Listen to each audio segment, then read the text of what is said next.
2021년 1월 1일 금요일 큐티입니다. 오늘 본문은 누가복음 1장 1절부터 25절 함께 읽어볼게요. 우리 중에 이루어진 사실에 대하여 처음부터 목격자와 말씀에 일꾼된 자들이 전하여 준 그대로 내력을 저술하려고 붓을 든 사람이 많은지라. 그 모든 일을 근원부터 자세히 미루어 살핀 나도 데어빌로 각하에게 차례대로 써보내는 것이 좋은 줄 알았노니 이는 각하가 알고 있는 바를 더 확실하게 하려 함이로다. 유대왕 헤롯 때에 아비야 반열에 제사장 한 사람이 있었으니 이름은 사가랴요 그의 아내는 아론의 자손이니 이름은 엘리사벳이라. 이 두 사람이 하나님 앞에 의인이니 주의 모든 계명과 규례대로 흠이 없이 행하더라. 엘리사벳이 잉태하지 못하므로 그들에게 자식이 없고 두 사람의 나이가 많더라. 마침 사가랴가 그 반열의 차례대로 하나님 앞에서 제사장의 직무를 행할세 제사장의 전례를 따라 제비를 뽑아 주의 성전에 들어가 분향하고 모든 백성은 그 분향하는 시간에 밖에서 기도하더니 주의 사자가 그에게 나타나 향단 우편에 선지라. 사가랴가 보고 놀라며 두려워하니 천사가 그에게 이르되 사가랴여 무서워하지 말라. 너의 간구함이 들린지라. 내 아내 엘리사벳이 내게 아들을 낳아 주리니 그 이름을 요한이라 하라. 너도 기뻐하고 즐거워할 것이요 많은 사람도 그의 태어남을 기뻐하리니 이는 그가 주 앞에 큰 자가 되며 포도주나 독한 술을 마시지 아니하며 모태로부터 성령의 충만함을 받아 이스라엘 자손을 주 곧 그들의 하나님께로 많이 돌아오게 하겠음이라. 그가 또 엘리야의 심령과 능력으로 주 앞에 먼저 와서 아버지의 마음을 자식에게 거스르는 자를 의인의 슬기에 돌아오게 하고 주를 위하여 세운 백성을 준비하리라. 사가랴가 천사에게 이르되 내가 이것을 어떻게 알리오? 내가 늙고 아내도 나이가 많으니이다. 천사가 대답하여 이르되 나는 하나님 앞에 서 있는 가브리엘이라. 이 좋은 소식을 전하여 내게 말하라고 보내심을 받았노라. 보라, 이 일이 되는 날까지 내가 말 못하는 자가 되어 능히 말을 못하리니 이는 내가 내 말을 믿지 아니함이거니와 때가 이르면 내 말이 이루어지리이다 하더라. 백성들이 사가랴를 기다리며 그의 성전 안에서 지체함을 이상히 여기더라. 그가 나와서 그들에게 말을 못하니 백성들이 그가 성전 안에서 환상을 본 줄 알았더라. 그가 몸짓으로 뜻을 표시하며 그냥 말 못하는 대로 있더니 그 직무의 날이 다 되매 집으로 돌아가니라. 이후에 그의 아내 엘리사벳이 잉태하고 5달 동안 숨어 있으며 이르되 주께서 나를 돌보시는 날에 사람들 앞에서 내 부끄러움을 없게 하시려고 이렇게 행하심이라 하더라.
어, 한번 좀 나눠볼게요. 일단 누가복음에 시작하는 본문이죠. 그 목적을 먼저 얘기하고 있습니다. 4절에 보면은 누가복음을 쓰는 되게 중요한 목적이 알고 있는 바를 더 확실하게 하려 함이라. 알고 있는 바를 더 확실하게 하려 함이라. 아마 누가가 이 데오빌로 각하라고 표현하는데 뭐 고위 공직에 있는 사람이었는지 어떤 사람이었는지는 정확하게 모르지만 아마 이 데오빌로라는 사람에게 예수님을 전하고 그 예수님에 대해서 좀 정확하게 정리된 이야기들을 알려주려고 했던 것 같아요. 여기 내력이라고 쓰여져 있는 이 단어는 약간 이제 순서대로 면밀히 검토해가지고 이 사건들을 잘 정리해서 하나의 이야기를 만들어서 주는 걸 말하는 건데 예수님에 대해서 이제 그 알고 있는 바를 더 확실하게 하고자 이 책을 쓴 것 같아요. 그리고 누가복음은 이 책을 쓰고 그 다음 쓴 책이 이제 사도행전이잖아요. 사도행전을 쓰기 전에도 그렇고 사도행전을 쓰는 것도 그렇고 목표는 알고 있는 바를 더 확실하게 하려는 것, 알고 있는 바를 더 확실하게 하려는 것이 이 책을 쓴 목적이라는 점. 이 부분을 좀 잘 생각하면 좋을 것 같은데 신앙생활 하면서 이제 다 자기는 안다라고 생각하는 사람들이 의외로 많습니다. 몰라 그리고 또 뭐 모른다 하더라도 아는 것을 더 알려고 하는 것을 힘쓰지 않죠. 그냥 이 정도면 됐다.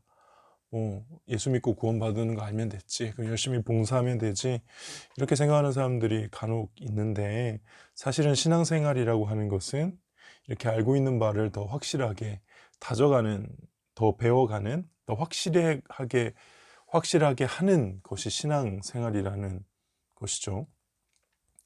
누가복음을 읽는 이 데오빌로 각하는 이미 예수님을 믿는 사람일 확률이 굉장히 높습니다. 근데 그냥 예수님을 믿고 구원받는 것에 그치는 게 아니라 그걸 더 깊이 알려고 노력하는 일이 필요하다. 그러기 위해서 내가 이 지금 누가복음을 쓰고 있다. 누가는 바울의 동역자거든요. 의사 누가고 바울과 함께 이렇게 전도여행을 같이 갔던 사람인데, 그가 옆에서 바울이 전했던 복음, 또 수많은 사람들이 전했던 그 복음의 증언들, 목격자들이잖아요. 예수님이 실제 살아 계셨을 때의 사람들이니까 그 이야기들을 쭉 많이 들은 게 되게 많을 거 아니에요.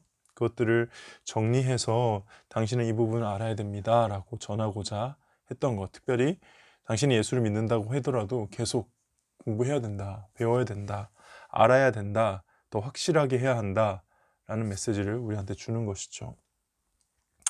바라건대 우리 고등부 친구들도 물론 난 잘 몰라요 라고 하고 있으면서도 별로 공부를 안 하려고 한다는 게 참 속상해요. 얼마 전에 담임 목사님이 설교 시간 한번 얘기하셨죠.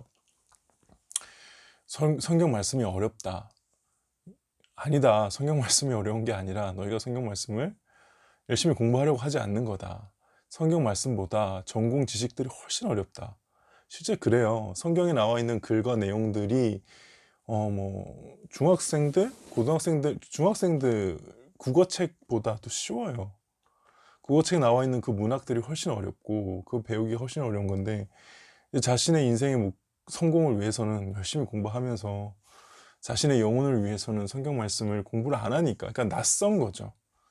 열심히 보지 않는 거죠. 그러니까 더 어렵다라고 느끼는 건데, 그거에 대한 잘못을 지적해 부분이 너무 공감이 됐었는데, 오늘 말씀도 좀 그 부분을 좀 생각했으면 좋겠습니다. 우리는 계속 배워가야 됩니다. 알고 있는 바를 더 확실하게 해야 되고요. 저만 해도 이미 적어도 복음에 대해서는 수십 편, 수백 편의 설교를 했고, 안다라고 할 수 있는, 그래도 고등학생들보다는 안다라고 할 수 있는 입장이긴 한데, 그래도 다시 보면 새로워요. 설교하려고 전에 봤던 본문인데 다시 보면은 이 본문이 이런 의미였나? 계속 깨달아가고 있거든요. 그러니까 우리 고등부 친구들도 좀 계속 배우려고 했으면 좋겠어요. 물론 지금은 이제 대입을 준비하는 기간이기도 하고, 이제 고등학교 3년이 대학교 입학이라는 표현보다 20대를 준비하는 마지막 10대 기간이기 때문에 내가 해야 될 전공이나 공부를 최선을 다하는 건 맞는데, 충분히 짜투리 시간을 내어서라도 예수님에 대해서 또 성경에 대해서 깊이 공부할 필요가 있다고 생각합니다. 그리고 다음 이야기가 이제 요한의 탄생이죠. 요한이 누구인지를 잘 생각하면 좋을 것 같아요. 사도 요한이 아니라 세례 요한이죠. 예수님보다 먼저 난. 이 누가복음을 보면은 특이하게도 예수님과 세례 요한의 어린 시절, 그들이 어떻게 태어났는지에 대한 이야기가 나오고 있거든요.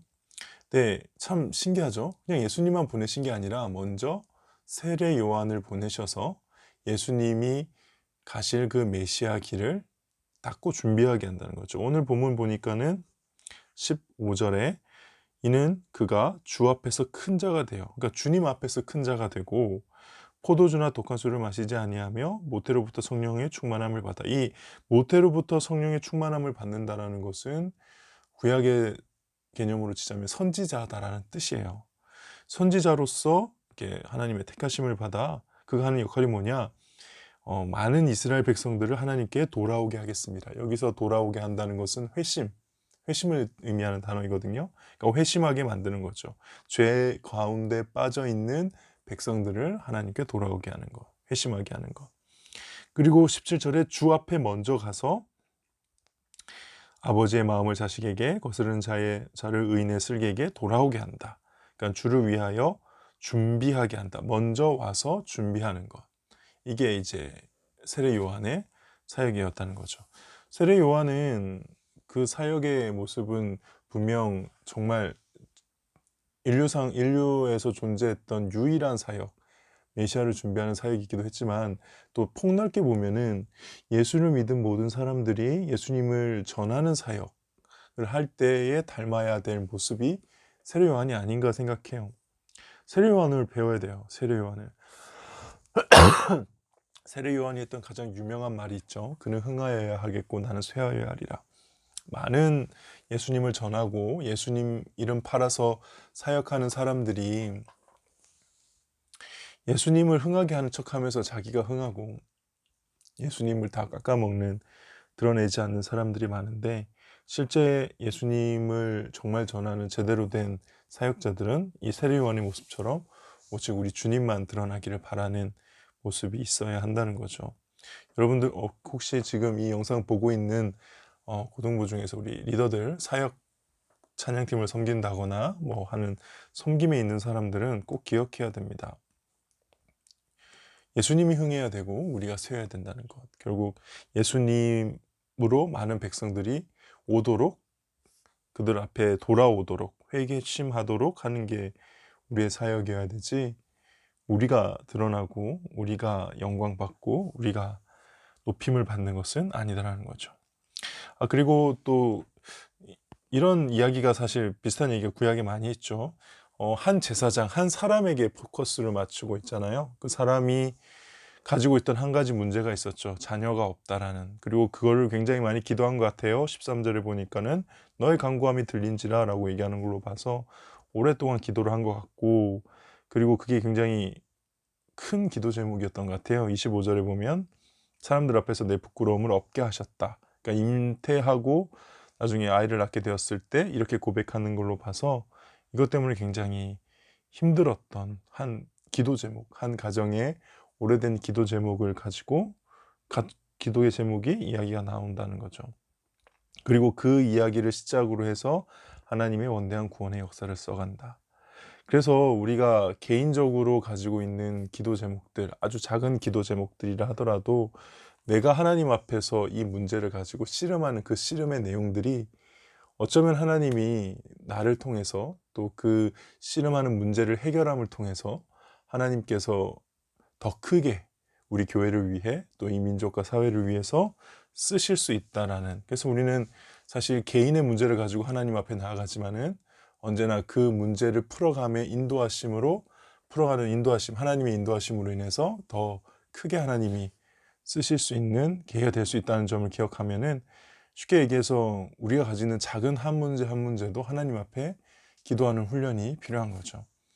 이런 문제까지 하나님 앞에 가서 기도하는 건 좀 그렇지 않나? 내가 나라와 민족을 위해, 우리 교회를 위해, 공동체를 위해 이렇게 기도를 해야지, 너무 나의 문제, 시험을 잘 보게 해달라든가, 부모님과의 관계를 회복시켜 달라든가, 친구와 싸웠는데 회복시켜 달라든가, 이런 작은 기도 제목을 말 그대로 작게 여기고 하나님의 나라와 연관시키지 않고 그냥 내 문제다라고만 생각할 수도 있어요. 근데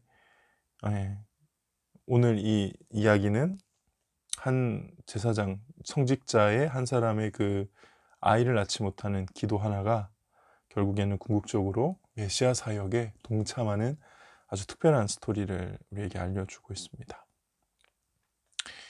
그래서 기도를 더 작은 문제라도 하나님 앞에 나아가 기도를 하는 게 맞지 않을까. 물론 기도한다고 해서 모든 것이 다 기도하면 응답은 돼요. 다만 내가 원하는 대로 응답이 안 될 뿐이지, 기도하면 하나님은 답은 주세요. 답은 주세요. 이것도 오랜 침묵도 하나님의 답이었던 거죠. 왜냐하면 이 때에 주시기 위한, 정말 적당한 때죠. 예수님이 태어나기 바로 몇 년 전에, 몇 개월 전인가? 몇 년 전인가? 얼마 전에 태어나게 하셔서 예수님과 함께 동역할 수 있는 그 놀라운 축복의 은혜를 주시기 위해서 하나님의 이 긴 침묵이 있었던 거고, 또 때에 따라서 응답하셨던, 기도의 주권은 하나님께 있지만 하나님은 반드시 우리에게 가장 완벽하게 응답하신다. 그런 부분들을 묵상할 수 있었던 것 같습니다. 네, 오늘은 여기까지 할게요. 일부러 그냥 큐티를 하는 모습을, 그냥 올해부터는 저도 큐티를 이제 하려고 그냥 꾸준히 나를 위해서 말씀을 묵상하는 시간이 없었어가지고 항상 설교 준비를 위해서만 묵상을 했는데 상관없이 나를 위해서 좀 묵상하려고 하고, 그리고 영상을 찍어서 뭔가를 전해야겠다라는 생각으로 항상 그렇게 큐티를 했잖아요. 이제 그런 거 없이 그냥 제가 나를 위해서 하는 큐티하는 시간 그대로, 그리고 마치 지금 지금 영상을 보고 있는 친구들하고 혹은 누가 될지 모르겠지만 같이 앉아서 큐티 나눔을 한다고 생각하고 풀로 찍겠습니다. 그래서 중간에 묵상하고 있는 시간도 그대로 그냥 두겠습니다. 그 시간에 이 영상 같이 보는 친구들 혹은 분들 계시면은 같이 성경을 읽고 그 시간도 직접 좀 묵상해 보고 제가 하는 나눔도 들어보시고 또 나는 이런 나눔이 맞는 것 같은데 라고 묵상하면서 또 적어보시고 하면 좋을 것 같아요. 어쨌든 올 한 해는 꼭 말씀으로 살아가는 삶을 목사님 저부터 해보도록 하겠습니다. 잘 지켜보도록 하겠습니다. 바쁘다는 핑계로 오늘 휴일이어서 안 할 수도 있는데 지금 보면 오늘 다 씻지도 않았어요. 씻지도 않았고 그냥 하고 요즘 다 어지러진 상태에서 좀 정리 좀 하고 할 걸 그랬네. 제 서재 방에서 했는데 앞으로도 항상 좀 이렇게 말씀을 같이 묵상하는 2021년이 되도록 노력합시다. 우리 친구들 그리고 공부 선생님들 혹은 누가 보게 될지 모르겠지만 그러면 좋을 것 같네요. 네, 여기서 마치도록 하겠습니다. 기도하겠습니다. 하나님 아버지 감사합니다. 2021년을 허락하시고 말씀으로 시작하게 해주시니 감사합니다. 참 말은 쉽습니다. 말씀의 사람이 되는 것, 말씀을 붙들고 사는 것, 말씀을 묵상하고 사는 것. 그러나 작은 실천을 한 걸음 한 걸음 내딛는 것은 참 쉽지 않음을 고백합니다. 하나님이 우리에게 주신 귀한 말씀을 온전히 붙드는 2021년 되게 하시고, 특별히 정말 많은 신앙의 선배들이 목숨 걸고 전해준 이 귀한 예수님의 이야기를 깊이 묵상하고 알고 있는 바를 더 확실하게 해 나아가는 저희들 되게 하여 주시옵소서. 감사합니다. 오늘 하루도 온전히 주님께 의탁합니다. 예수님의 이름으로 기도합니다. 아멘.